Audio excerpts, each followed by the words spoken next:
Opa, meu nome é Manuel e sejam bem-vindos ao Budgetório. E pro vídeo de hoje, aproveitando o fim da temporada de spoilers, eu quero falar sobre elas, as melhores lendas do set de Universe Beyond de Final Fantasy. Porém, dessa vez eu resolvi estruturar a minha lista de uma maneira diferente, de forma a homenagear essa série que eu tanto curto, onde em vez de trazer as melhores lendas como um todo, eu escolhi uma lenda de cada jogo, ou seja, temos 16 criaturas aqui, e eu vou comentar como eu montaria um deck para cada, e ao fim do vídeo vou escolher qual é a melhor lenda da coleção. Nós vamos ver isso daqui juntos. Assim como o Budgetório também está junto da... Quê? Pera, que é isso? Uma box toda surrada que protege mal as suas cartas que custaram muito do seu suado dinheirinho? Ih, rapaz, parece que você ainda não ouviu falar da 3D Universe Deck Boxes, trazendo proteção e beleza com caixas personalizadas impressas em 3D. Tão bonita. E seja com as caixas clássicas ou com as magnéticas, que são fortes o bastante para juntar até mesmo a lore furada da Wizards, eu tenho certeza que a sua coleção estará em boas mãos. Dá uma olhada inclusive, porque agora eles estão com caixas de Final Fantasy e meu amigo, elas estão um arraso. Eu, por exemplo, quero, sei lá, todas. Tá muito bonito mesmo. Lembre-se apenas de utilizar o cupom BUDGETÓRIO5 e venha se expressar com a família 3D Universe, obtendo a melhor box pelo melhor preço. E outra maneira efetiva de apoiar o canal é contribuindo para o Budgetório no Apoia-se. E com R$5 você já acessa o nosso Zap, com valores maiores ainda você desbloqueia a análise de lista e mais. Isso tudo no apoia.c/budgetóriocmd, beleza? Então bora pras cartinhas assim que eu fizer um adendo aqui. Pois para aqueles que não sabem, somados o set principal e o set de Commander, nós temos mais de 150 possíveis comandantes inéditos para escolher. Nesse vídeo aqui, eu resolvi apresentar somente lendas que vêm do set principal, ou seja, aquelas que têm fim escrito no canto inferior esquerdo do papelão colorido. Portanto, se você for me cobrar que faltou uma lenda aqui, mas ela for uma lenda de Commander, já tá explicado o porquê. No mais, essas são apenas as minhas opiniões e, como sempre, eu recomendo que vocês comentem quais foram as suas lendas favoritas de Final Fantasy. Aí sim, né, vindo de qualquer lugar, seja ou não T2. Começando pelo começo, nesse caso, né, literalmente o começo da série, temos Garland, Cavaleiro de Cornélia. Por um mana preto e um vermelho, a gente tem uma criatura lendária humano cavaleiro 3/2, e diz que toda vez que você conjurar uma mágica que não seja de criatura, vigie 1. E aí você pode pagar 3 manas quaisquer, preto, vermelho, vermelho, para devolver esse card do seu cemitério para o campo de batalha transformado. Ative apenas como um feitiço. E ele vira Caos, o Infinito, uma criatura lendária demônio 5/5 com voar, que tem a incrível habilidade que diz que, quando o Caos morrer, coloca-o no fundo do grimório do seu dono. E se vocês não sabem, isso foi sarcasmo. E assim, falar que o Garland é a melhor lenda de Final Fantasy 1, né, ou FF1, não é algo errado a se dizer. Mas é indiscutivelmente engraçado quando você considera que ele é a única lenda desse jogo que entrou no set principal. E eu não vou falar se o flavor dele ficou bom, até porque eu nunca joguei FF1. Inclusive, já para tirar isso da frente, eu já adianto que eu joguei apenas os jogos de número 2, 5, 6, 7 e 12. Logo, eu vou me abster de comentar sobre o paralelo da carta com o personagem se eu não conheço o material base. Dito isso, esse bicho é bem fraquinho e nesse set mesmo, nós temos opções melhores de vigiar para encher o seu cemitério. Eu consigo ver isso aqui se tornar um deck de artefatos não criaturas, que fecha o game com algum combinho, talvez um loop de caixa d'água, mas não vai mais longe do que isso. Para Final Fantasy II, eu escolhi a carta Firion, Guerreiro da Rosa Selvagem. Por 2 manas quaisquer uma vermelha, temos uma criatura lendária Humano Rebelde Guerreiro 3/3, que diz que criaturas equipadas que você controla têm ímpeto. Toda vez que um equipamento que não seja ficha entrar sob seu controle, cria uma ficha que seja uma cópia dela, exceto que ela tem. As habilidades de equipar desse equipamento custam 2 a menos para serem ativadas, e sacrifica essa ficha no início da sua próxima manutenção. Como alguém que jogou o jogo lá atrás, quando eu era apenas criança, eu acho que eu tinha até uma hack room traduzida, eu não lembrava desse carinha ser tão legal assim não, né, o protagonista, o Firion. Porém, pesquisando a respeito, pelo visto, ele é melhor caracterizado numa série conhecida como Dissidia Final Fantasy, onde sim, o personagem dele é apresentado como alguém que tem maestria com diversos tipos de armas, e ele mesmo carrega várias, sendo tipo um arsenal ambulante. Logo, eu acho que esse design fica relevante pro personagem sim. E assim como esse jogo foi muito tanto faz pra mim na época, as lendas daqui também quase que foram abandonadas pela Wizards. Pois além do Firion nós temos um bicho de clérigos meia bomba saindo, né? Junto com o Imperador Izzet, que não é nem top 5 lendas Izzet dessa mesma coleção. Já pro Firion, eu acho que ele pode funcionar como um deck de bichinhos equipados individualmente, em vez de botar tudo nele como faria um Voltron.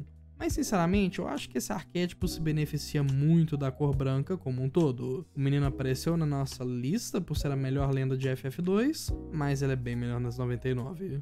Partindo para o terceiro jogo da série, eu escolhi a lenda Cid, o Artífice Atemporal. Por 2 manas quaisquer, uma branca e um azul, ele é uma criatura lendária humana Artífice 4/4 que diz que criaturas artefato e heróis que você controla recebem +1/+1 para cada artífice que você controla e para cada card de artífice no seu cemitério. E um deck pode ter qualquer número de cards chamado Cid Artífice Atemporal. E aí você pode também reciclar por um mana qualquer e um mana azul. E o Cid é uma das cartas mais chiques do set inteiro, na minha opinião, pois ele é um dos muitos nomes recorrentes na série Final Fantasy. Isso significa que todo jogo novo tem um Cid, começando a partir do Final Fantasy II, e mesmo que eles não sejam todos o mesmo personagem, eles compartilham sim o mesmo nome e uma paixão por máquinas. E de novo, a Wizards mostra muito claramente para mim, pelo menos nessa foi a impressão que eu tive, que o foco desse set foi do jogo de FF6 pra frente. De forma que nós temos 2 lendas tão ruins desse game, né, do Final Fantasy III, que a se saber são a Cloud of Darkness e o Xande, eu achei justo incluir o Cid como a melhor lenda desse jogo. Não se preocupem, apesar do Cid aparecer em todos os próximos jogos, ele não vai ser a melhor lenda de nenhum deles. Mas rapaz, dá um deck, hein, com esse cara aqui. Eu montaria uma lista de lendas, né, maximizando as sinergias desse arquétipo com 20 ou mais Cids. E esse é o primeiro deck que eu afirmo que eu me sentiria animado de montar dessa franquia. E olha, só demorou 3 jogos pra isso, então pra mim tá no lucro. Inclusive apertem os seus cintos, pois faltam mais 14 ou 13 games pra gente dar uma olhada. Para representar Final Fantasy IV, dessa vez eu escolhi Golbez, o Coletor de Cristais. Uma carta que custa 1 mana azul e 1 preta por uma criatura lendária humano mago 1/4 e diz que sempre que um artefato entrar sob seu controle, vigie 1. E no início da sua etapa final, se você controlar 4 ou mais artefatos, devolva o card de criatura alvo do seu cemitério para sua mão. E em seguida, se você controlar 8 ou mais artefatos, cada oponente perde vida igual ao poder daquele card. E rapaz, não é que eu disse que tinha alguém melhor em vigiar do que o Garland? Pois é, eu avisei. E o Golbez é genial, simplesmente sendo útil e perigoso na medida certa ao longo de toda a partida. Early game ele é a sua peça de consistência, cavando o topo e mandando aquilo que deve ir pro cemitério por enquanto, visando lucro a longo prazo. No meio do jogo, ele retorna suas criaturas artefatos que morrem, e sim, eu acho que um agro de artefatos é a melhor aproximação aqui, de forma que mais pro fim do jogo, quando a gente ataca aquela board, dando dano pra um lado, pro outro, a gente pode drenar vida loucamente com cartas estilo Colosso de Serralheria ou até mesmo um Titã Tríplice, o que é bem legal. Isso sem falar que você pode montar, né, deck de ficha, artefato, fabricante da academia. Aí qualquer fichinha de tesouro que você criar já vai encher a board, é muito vigiar. E esse bicho é bem poderoso para só 2 manas. Ele é bem da hora.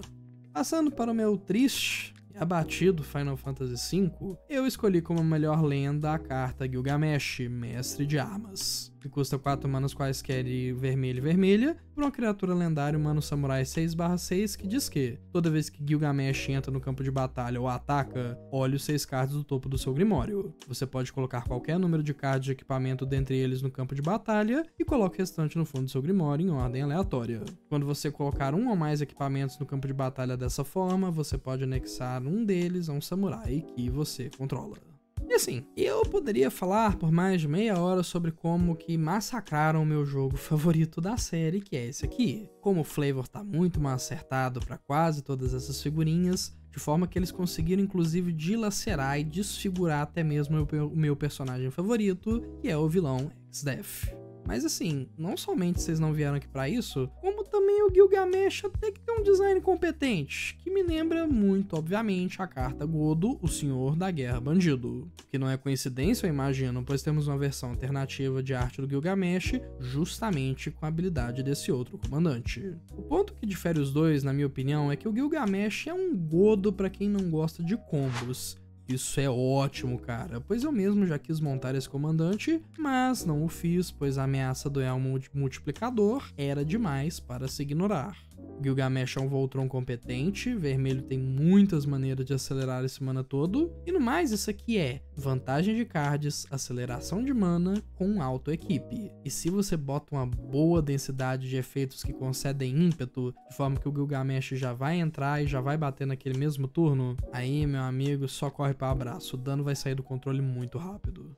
Para o game FF6, eu acho que fica até difícil de argumentar que teria alguma lenda melhor do que senão a Terra, a Adepta Mágica. Uma carta que custa mana qualquer, uma vermelha e uma verde, para uma criatura lendária humana mago guerreiro, 4/2, que diz que quando a Terra entra no campo de batalha, você tritura 5 e coloca até um card de encantamento colocado no cemitério dessa forma em sua mão. Aí ela tem a habilidade de transe, onde você paga 4 manas, uma vermelha e uma verde, vira a Terra, exila ela e depois devolve para o campo de batalha transformada sob o controle de seu dono. Ative apenas como feitiço. Já no outro lado, a gente tem uma das novidades desse set, que são as sagas criaturas, com a Terra Esper, uma criatura encantamento lendária, Sago Mago 6/6 com voar, e aí o texto da carta te lembra, né, que quando essa saga entra e após essa etapa de compra, você pode adicionar um marcador de história, perdão, você não pode, você deve, né, e para cada marcador ela vai fazer a habilidade que está enumerada ali no canto. Para um marcador 2 ou 3, você cria uma ficha que seja uma cópia de um encantamento alvo não lendário que você controla. Ele ganha ímpeto.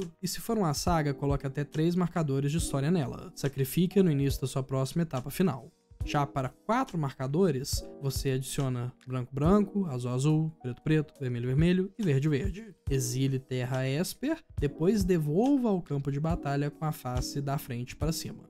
Final Fantasy VI, por outro lado, quando comparado com os jogos anteriores, sofre de um problema interessante, pois como tivemos um deck de Commander inteiro para essa aventura, grande parte das lendas standard são fraquinhas e pouco inspiradas quando comparadas com as de Commander. Mas a Terra não, cara, pois ela é direta ao ponto, soco na boca, já entra Milano 5, e o outro lado dela cria cópias de encantamentos que vão desencadear constelação, sinergias tipo aquelas de quarto, né, que estão aí na tela, e mais. Eu gosto bastante, né, dela, bem mais inclusive do que o Kefka, que tá no T2, que é outro personagem muito marcante. Pra quem não sabe, a Terra é a protagonista, ele é o vilão. E o motivo de eu gostar tanto dessa menina é pois nós temos, acho que finalmente, dá pra dizer, um deck de encantamentos 5 cores focado. Isso sempre dá brecha pra montar algo quebrado e opressivo. E não tem nem muito segredo. Foca naquelas sinergias padrão de encantadoras, criações de ficha e dá-lhe paulada. Se você estiver se sentindo especialmente mal ou se o seu meta foi especialmente mais complicado, lembra pra todo mundo que tem muitos destaques que é encantamento,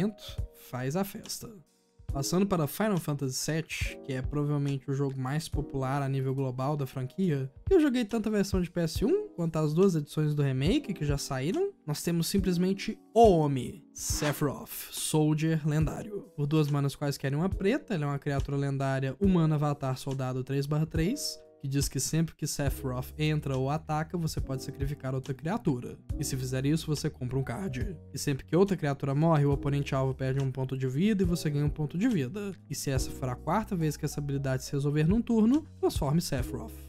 Inclusive, eu acho que é meio que spoiler da parte 3 do remake, eu suponho que talvez seja bom avisar, pois ele vira Sephiroth, Anjo de uma Asa. Uma criatura lendária, Anjo Pesadelo Avatar 5/5 com voar e com a habilidade de Supernova, que diz que quando essa criatura se transforma em Sephiroth, o Anjo de uma Asa, você recebe um emblema que diz que sempre que uma criatura morrer, o oponente alvo perde 1 ponto de vida e você ganha 1 ponto de vida, e sempre que Sephiroth atacar, você pode sacrificar qualquer número de outras criaturas.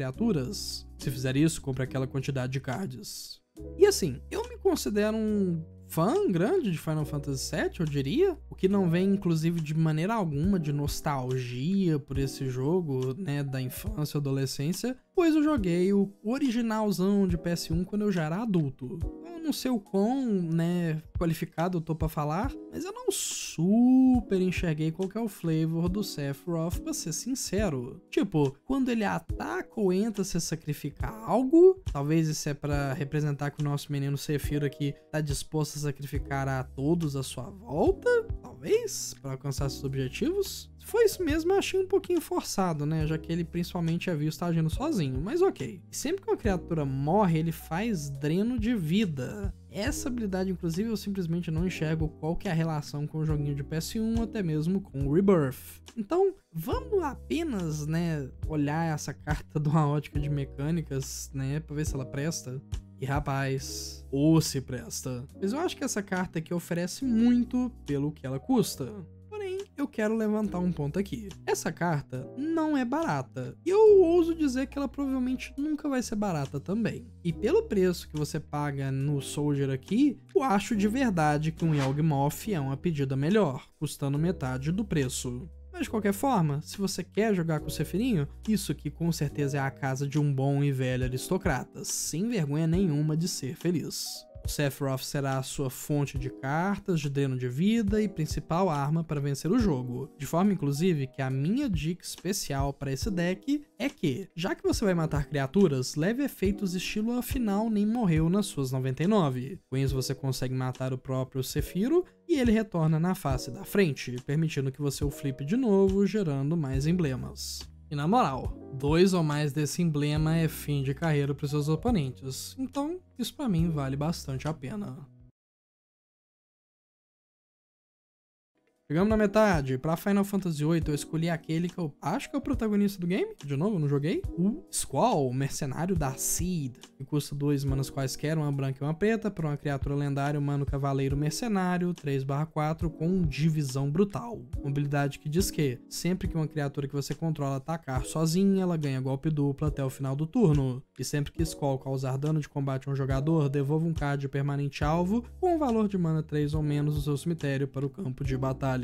E essa foi uma difícil de decidir por conta de outro personagem que claramente tem habilidades espelhadas com a do Squall, que é o Salfer Almazi, que também ganha ou concede golpe duplo, mas que retorna instantâneos ou feitiços. No fim, eu valorizei o Squall, colocando ele na frente, pois o Cypher exila aquelas mágicas, enquanto o Carinho Orzhov consegue lupá-las facilmente. E como você monta essa lista, na minha opinião, é com elementos de Voltron e de cemitério. O Voltron te permite ganhar o jogo e garantir que o dano do Squall conecta, e os efeitos tipo compra e descarte vão transformar esse cavaleiro aqui numa máquina de vantagem de cards. E como quem não quer nada, aqueles bichinhos que se sacrificam para fazer efeito, tipo, dá indestrutível para criatura alvo, funcionam muito bem aqui. Assim como também peças de destaques que podem ser retornadas para o jogo facilmente, auxiliando bastante a sua estratégia Voltron.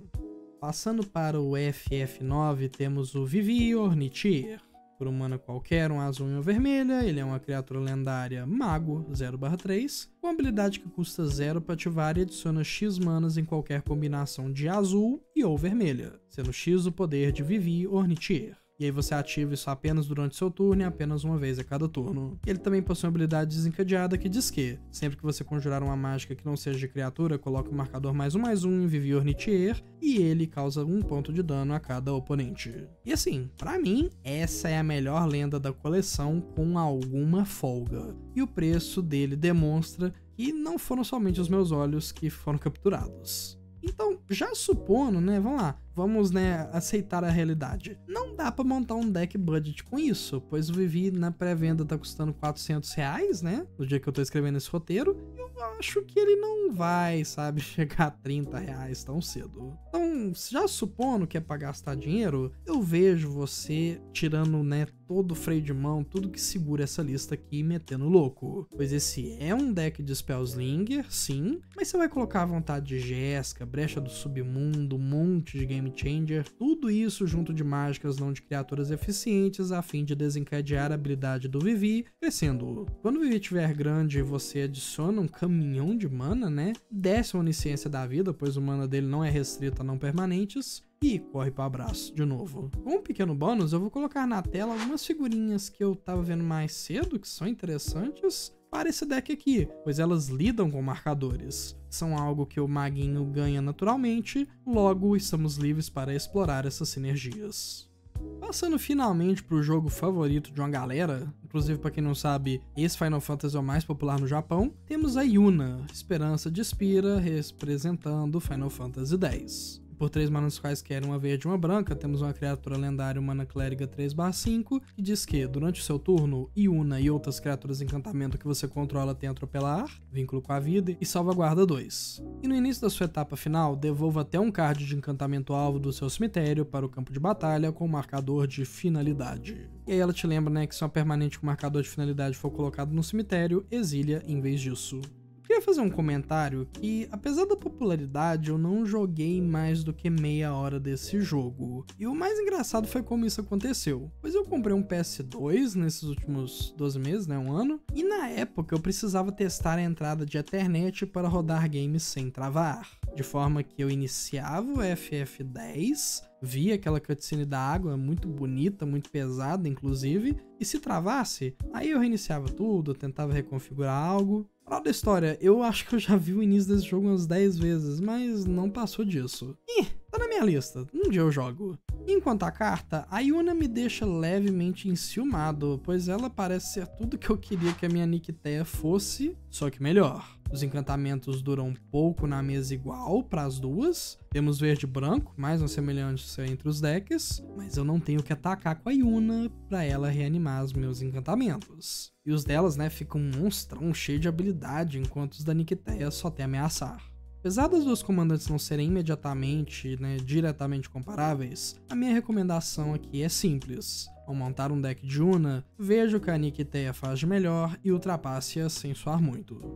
Passando por Final Fantasy que eu não ligo e aparentemente não sou somente eu, temos Shantoto, maga tática de FF11. Ela custa mana qualquer um azul e uma vermelha, por uma criatura lendária anão mago 0/4, e diz que, sempre que você conjurar uma mágica que não seja de criatura, Shantoto recebe mais x+0 até o final do turno, sendo x a quantidade de mana gasta para conjurar aquela mágica. E se x for 4 ou mais, compre um card. Olha, eu não vou perder muito tempo aqui, pois pra melhor lenda ou era um Shantoto ou era um Toroço Azorius esquisito. Logo ela meio que ganhou melhor lenda por WO. Mas se a anãozinha te cativou, esse não é um deck ruim de Spellslinger. Ou sei lá, dá até pra montar um deck bizarro de auras aqui. Fato é que ela cresce e é muito fácil deixá-la gigante, até mesmo dando dano letal, se você conceder Double Strike pra criaturinha. E fato é que a jornada é muito mais gostosa quando a gente ainda compra cartas pelo caminho, o que ela também faz. Honesta, bem honesta.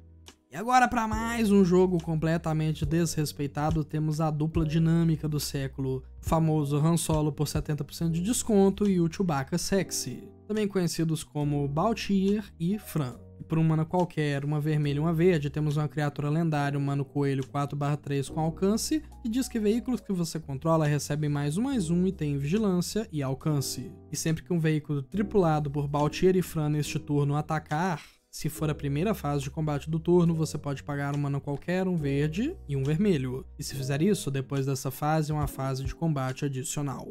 E assim, eu tenho plena noção de que o Van existe e que ele vai arrebentar a boca do balão em decks de piratas. Mas eu não gosto do rapaz como comandante do próprio deck. Sim, prefiro ele nas 99, deixando o Baltier e a Fran como melhores lendas, na minha opinião. E se você ainda duvida do que Gru Veículos é capaz, veja qualquer deck de Belo que tiver na sua lojinha jogando, para concluir, né, que as suas dúvidas deveriam sumir rapidamente. Esse não é um deck tão forte quanto o Belo, né, afinal de contas, o outro deck da Indestrutível e compra de cards, mas eu acho que vigilância em criaturas enormes, tais como os veículos, é uma mão na roda. Vigilância é essa, inclusive, que garante que eles vão atacar no seu segundo combate, pois eles não foram virados no primeiro combate. E alcance, olha, pode vir a calhar. No mais, eu adorei o Baltier e a Fran como cartas, pois eu acho que ficou no ponto do que os dois são na lore. O Baltier é um piloto, né, muito hábil, ele usa pistola, a Fran usa arco, então faz sentido os dois terem alcance. E o combate extra é, sei lá, eles estão sempre prontos pra caçar briga. Passando para FF13, temos Lightning, o exército de um só. Tradução livre, devo lembrar. por um mana qualquer, um vermelho e uma branca, temos uma criatura lendária, humano soldado 3/2, com iniciativa, atropelar, vínculo com a vida, e mais uma habilidade chamada Atordoar, que diz que sempre que Lightning causar dano de combate a um jogador até o seu próximo turno, se uma fonte fosse causar dano àquele jogador ou uma permanente que ele controla, ela causa o dobro desse dano em vez disso. Antes de tudo, vou fazer uma pausa aqui. Eu acho que se você tem Double Strike, essa habilidade acumula. Toma cuidado, essa carta aqui é um perigo. Mas de qualquer forma eu vou acabar resumindo um pouco, pois a Lightning não é nem a primeira nem a segunda carta de Voltron que a gente vê hoje. E ela serve meio que pra isso, pra dar porrada indiscriminadamente. E a minha melhor dica seria de talvez incluir algumas maldições, caso você queira direcionar os seus oponentes para aquele jogador que está tomando o dobro de dano. Mas olha, com o tanto de vida que ela te ganha, dá pra passar a partida meio que na ignorância, fica lá no seu cantinho, sem precisar sequer desses artifícios multiplayer. Passando para mais um Final Fantasy de MMORPG, só que ao contrário do 11 o povo gosta desse, temos o Menestrel Errante, que custa um mana azul e um mana verde para uma criatura lendária, um mana bardo 1/3, e diz que terrenos que você controla entram em jogo desvirados. Ele tem Balada do Menestrel, e diz que no início do combate no seu turno, se você controlar 5 ou mais cidades, cria uma ficha de criatura elemental 2/2 que é de todas as cores. Você pode pagar 3 e um mana de cada cor para fazer com que as outras criaturas que você controla recebam mais X até o fim do turno, sendo X o número de cidades que você controla. Cidade é um tipo novo de terreno que saiu nessa coleção. E a curiosidade que fica é que, pelo visto, essa carta é uma referência ao diretor do FF14, pelo menos em questão de arte. O Menestrel, por sua vez, é outro forte candidato à melhor lenda da coleção, pois dessa vez temos um deck de aterragem de 5 cores em vez de um deck de encantamentos. Ah, mas Emanuel, isso aqui não é um deck de aterragem, é um deck de cidade, né? Vai fazer trela com cidade? E olha, você tá certo, assim, né? De forma que eu, de verdade, sequer me oponho que você inclua cidades na sua lista. Mas olha, se você só quiser botar as melhores 99 de aterragem e aproveitar que não tem mais terreno virado só pra você, isso também seria legal. Eu faria um deck misto, bota assim cidadezinha, mas faz sacanagem com o resto também. Tipo, sabe, buffar em +5/5 um monte de enxame de cascudo. Acabando, gente. E pra FF15 eu quero trazer aqui a lenda Noctis, Príncipe de Lúcius. Uma carta que custa um mana qualquer, uma branca, um preto e um azul, por uma criatura lendária, humano nobre 4/3, com vínculo com a vida. E ele diz que você pode conjurar mágicas de artefato do seu cemitério pagando 3 de vida, além de seus outros custos. E se você conjurar uma mágica dessa forma, aquele artefato entra no campo de batalha com o marcador de finalidade. E assim, esse é mais um que tem síndrome de 99, mas que entrou nessa lista, provando inclusive que FF15 tava meio fraquinho. Tem o humano lá de 8 manas, que né, vale a pena pra ir mais nos 99. Tem os manos do Noctis lá, que eles são incomunzinhos, meia bomba. E no mais, o meninão aqui nobre é uma boa forma de recursão. E eu juro que eu já vi um combo com ele que eu devo botar aí na tela, mas nada demais. Por fim, temos ele, o avatar de Bainstar, o Clive, dominante de Ifrit. Por 4 manas, quaisquer, uma vermelha e uma vermelha, temos uma criatura lendária, humano nobre guerreiro 5/5, que diz que quando o Clive entra no campo de batalha, você pode descartar a sua mão. Depois compre um número de cards igual à sua devoção ao vermelho. E por 4 manas, vermelho, vermelho e o custo de virar, você exila Clive e depois devolve ao campo de batalha transformado sob o controle de seu dono. Ative isso apenas como feitiço. E ele vira Ifrit, Guardião do Inferno, uma criatura encantamento lendária Saga Demônio 9/9, e com um marcador tem a habilidade de investida, que diz que Ifrit luta com até uma outra criatura alvo. E na habilidade 2 ou 3 a gente tem Brimstone, que é enxofre, e diz que você adiciona 4 manas vermelhas e se Ifrit tiver 3 ou mais marcadores de história, exílio, depois devolva para o campo de batalha com a face da frente para cima. Como já dizia aquela frase, né? Por último, mas não menos importante, pois o Clive aqui é uma máquina de guerra. Eu não joguei FF16, o jogo parece muito foda, e rapaz, esse talvez seja o protagonista mais forte da franquia baseado nessa figurinha por si só. Mas falando do efeito da carta, esse aqui é um bicho grande na frente com um bicho maior ainda na parte de trás. E esse efeito de devoção ajuda a filtrar loucamente o seu deck. De forma que, de verdade, eu faria um deck de devoção vermelho com o dominante do Ifrit. Na prática, isso é um pouco mais confuso e difícil de fazer do que parece, pois um monte de cartas vermelhas juntas não necessariamente acabam formando sinergia. De forma que eu focaria num deck agressivo com Clive tipo com topo de curva, onde você começa o jogo vomitando a sua mão na mesa, o Clive a repõe e eventualmente tem uma 9/9 dando supapo em todo mundo, mostrando para elas as suas próprias fantasias finais. Bom, por hoje é isso. Eu vou admitir, eu achei que eu ia gostar muito mais dessa coleção como um todo, mas eu acho que o power level teve que ser diminuído no geral para caber no standard. E enquanto isso é uma decisão que eu consigo respeitar, né, manter o standard saudável, eu não sou obrigado a curtir. Mas de qualquer forma, tem mais conteúdo vindo aí, eu ainda acho que Vivi é o comandante mais forte do set, tem lendas legais pra gente explorar assim que o preço der uma estabilizada, e por favor, compre as boxes de Final Fantasy da 3D Universe pra apoiar o canal, fechou? Então fechou. E agora eu queria deixar aqui um alô para todos os meus apoiadores, vocês que fazem isso daqui acontecer. Especial, um salve para os nossos patrões generosos, Fake Selbit, Luiz Felipe e Luiz Paulo Valença. Olha, gente, obrigado mesmo, eu fico meio sem jeito, né? Mas brigadão, é de coração. Sei lá, hoje eu me embolei, eu não sei o que falar. Eu tô com a garganta inflamada. Enfim, dúvidas, sugestões de vídeo ou qualquer outra coisa, deixa um comentário abaixo. Eventualmente eu leio tudo e respondo caso seja necessário. Obrigado pela sua atenção e até lá, meu nome é Manuel e esse é o Badiatório. Até mais!